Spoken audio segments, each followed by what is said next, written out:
Hey guys, Chaingear here, bringing you another video for Blacklight Retribution, and this time it's all about one of my favorite ways to play. Here is my CQC build for Blacklight Retribution on the PlayStation 4.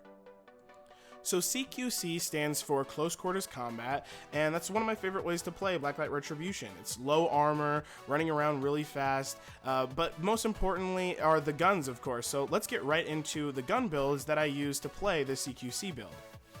The number one thing and most important is your primary weapon, and I chose the submachine gun.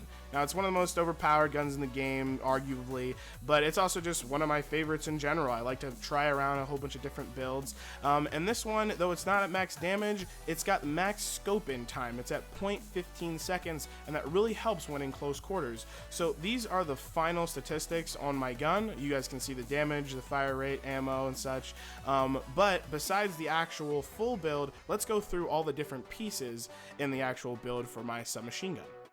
So first we're going to look at the muzzle, which is the ArmCom power muzzle. Now, I really like this muzzle because even though it's kind of debatable, a lot of people think that it's a bit of a suppressor. It suppresses the actual flash and suppresses the actual sound.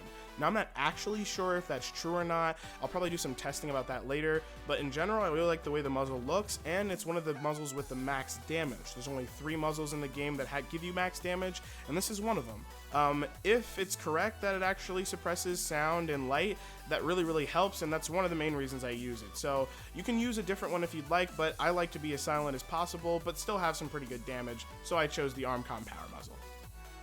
When looking at the barrel, I use the Redsand CQC barrel. Has CQC right into the name, and the most important part about this is that the scope in time is the highest. It's not the most accurate by far. It gives you really good run time, and of course it gives you some pretty good damage. It's not the highest damage in the world, but it is really good in terms of scope in time, and that's why I picked this this barrel itself.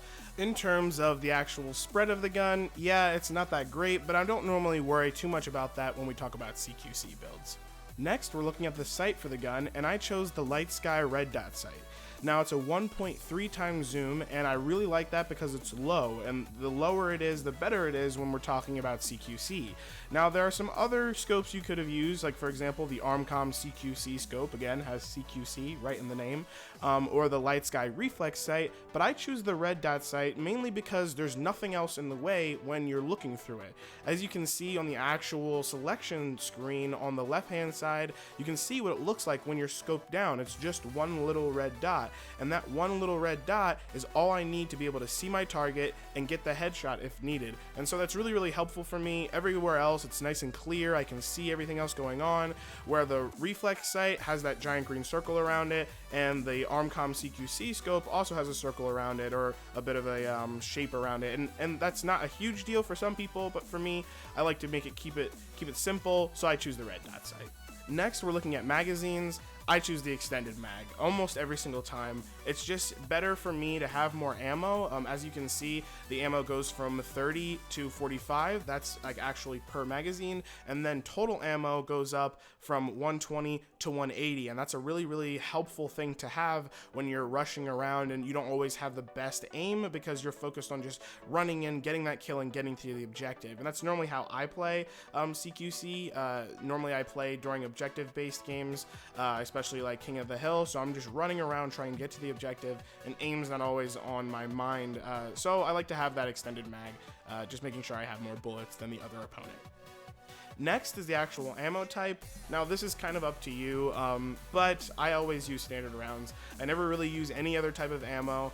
Toxic obviously would be super helpful, especially if you're using a max damage build, but in terms of CQC, I just want to get the kill. I don't want to have to worry about if the person's going to die later. I'm not trying to be shady and shoot somebody and run away, and I don't know, the toxic ammo sometimes seems a bit unfair, so right now I just stick to the standard rounds, and fire rounds, they just don't seem worth it to me at all, so I stick to the standard rounds for most of my builds. The next thing that we're looking at is the stock, and here I picked the ArmCom folding stock. As you can see, it's a light stock, and it really helps for run speed and scope in time, and that's really all I'm worried about for CQC. Making sure I can run really quickly, get to the objective, and scope in if I have to, and the faster the scope in time, the better for CQC. Again, I'm not really worried too much about the spread, and as you can see, it almost makes the spread worse in every single way, but again, I'm not really worried about that. And obviously for the range, I haven't worried about the range the entire build because it's close quarters. The last thing is the weapon tag, and here it really doesn't matter for me. I just choose the daylight tag almost for all of my weapons, and that's just because it helps out with the spread. Not much, as you can see, it only changes it by 0.01 or 0.02, but all of the other ones just don't really seem worth it to me at this point, and I kind of like the way the daylight tag looks, so that's normally the one that I pick. If damage could be added onto this weapon, then I would, but for some reason when I use the sonic knife or any of the other damage add-on weapon tags, they don't really work out that well, so I just stick with the daylight tag. So even though that's it for my primary gun, the submachine gun, there's also my secondary weapon, and I'm not going to go too much into it, but as you can see, I use the heavy pistol. I have the 2x infrared zoom scope on it, and I use that mainly because sometimes I get into a fight with invisible guys, and when they're invisible, sometimes it's just nice to be able to pull up infrared, see where they are, kill them real quick, and I don't ever have to worry about it. So I normally hook up the 2x infrared scope on that. And then I also have it outfitted for max damage. As you can see, it does 60 damage. The fire rate's 600 on the heavy pistol, so it's not that bad. And being able to just pop it into someone real quick and end it makes it really easy. It's also just a really good secondary gun in the first place, so that's what I picked for CQC. I would also obviously recommend the breech loader pistol, but I've been playing with the heavy pistol for a while, so that's just what I stuck with. Next is the armor, which is really, really important when you're talking about a CQC build. This build is actually a CQC melee build, which is really important because that means you're going to need some gear slots to be able to hold on to your machete or your knife or your breach hammer. And so this one, you'll see that there's some gear slots, and I'll show you how I got those, but for starters, for helmets, I have the White Sugared Bonebreaker, which is a rare helmet.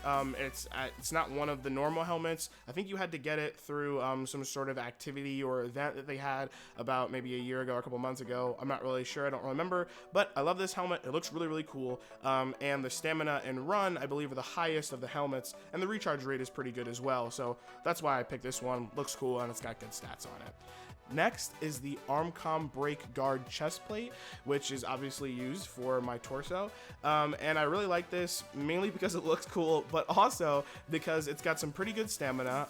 The run isn't that bad. This is based off of one of the normal armor pieces, so normal armor to this armor piece, but the most important part is that it gives me 2 gear slots. It gives me 2 gear slots and increases my stamina, so that's actually pretty good. Where most of them actually will make you slower to give you gear slots, this one gives me more stamina, even though my run is been brought down a little bit, but the stamina is really, really helpful. It lets me run for a long period of time, or longer period of time, and I get to have those 2 gear slots, which is the most important part. Of course, it raises my health as well, but that's not why I chose this armor piece.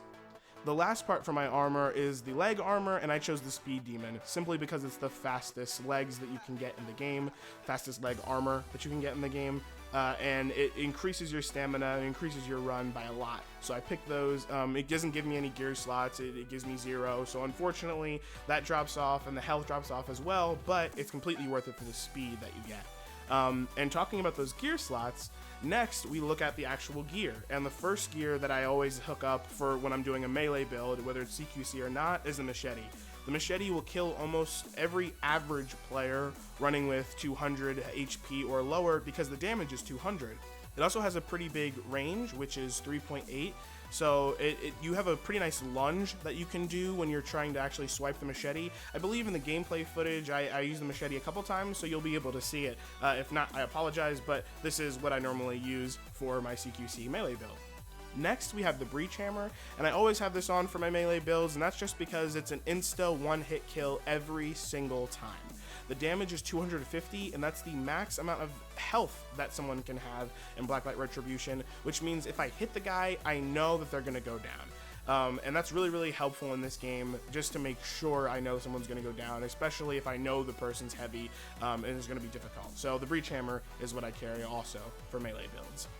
Lastly is the heal injector. I carry around the heal injector just because it's, you know, it's nice to be able to heal myself and heal somebody else, but you could also do something like one of the cloaks to make sure you're invisible, or anything else really for that tactical gear slot. But I just use the heal injector for myself and so I can help out my teammates. So the next thing here is the depot. For the depot, the only different thing that I have comparatively to all the standard stuff that you get in the beginning of the game is the MK1 assault bot. I like to throw this out there just because I'm running CQC and running straight to the objective, meaning I don't always get the highest amount of kills. Sometimes I do pretty well, but I normally throw my assault bot out there just to get some other kills racked up, increase my CP. That way I can, you know, pull out more assault bots, get more kills, and get my ammo or my health or even a hard suit if I feel like it. So I like to throw the assault bot out there just to kind of see how many kills it can get without me actually being there. So that's it for the depot though. The last thing here is the customization screen, and the most important part is the Catstash Clan emblem. That's the emblem that I'm always rocking, so whenever you see Chaingear and you see that emblem, you know that it's the Catstash Clan, and it's me. If you see anyone else rocking that emblem, then it's also probably part of the Catstash Clan, but sometimes you might see a cat with a stash, and they don't have, like, the bars, and that just probably means that they have a similar taste in cats and mustaches. So if you guys are interested in learning more about the Catstash Clan, let me know in the comments below. Go ahead and shoot me a message or whatever, or find me on PlayStation Network, and maybe I'll make a video about it later. Just let me know in the comments below. So that's it for the Melee CQC build. That's everything, and if you guys are interested in anything else, just let me know. But otherwise, thanks for watching this part of the video. Now it's all gameplay from here on out. You guys get to see me running around with this loadout. Let me know what you guys think in the comments below. Let me know what you think about the video overall. I know this was kind of a different style of video. Had to do with an actual way that I play. I got to show you guys all of the things that I use with this build. So, you know, if you guys didn't like it or if you liked it, let me know. Comments below, like, subscribe, share it all over the internet. But that's it from me, so go ahead, enjoy this gameplay, and let me know what you guys think. Otherwise, I'll see you guys online, and I'll see you guys in the next one. Peace.